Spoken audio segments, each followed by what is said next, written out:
A curs șampanie pe nisipul de pe arena din Parcul la Izvor. Naționala Croației a sărbătorit fastuos cucerirea medaliilor de aur la finalul primei etape ale campionatului european de rugby pe plajă. Albroșii au ridicat cupa în aer după ce în marea finală i-au învins dramatic pe rugbiștii moldoveni. Haiducii au cedat cu 5-6 în timpul suplimentar.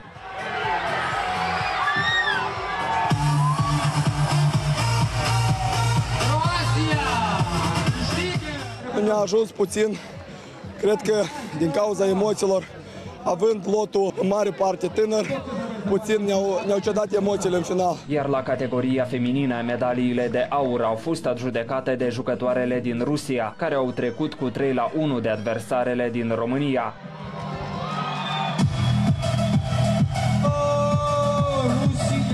Эмоции самые положительные. Игра была трудная, но у нас все получилось.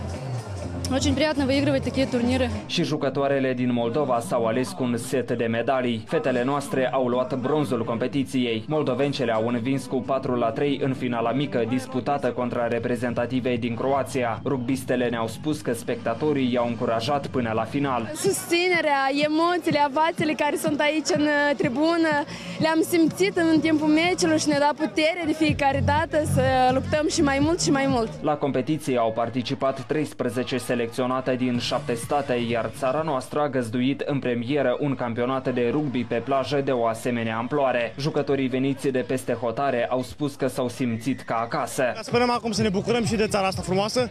Sincer, la prima vedere mi-a plăcut foarte mult Moldova. Понравилось в Молдавии? Очень понравилось.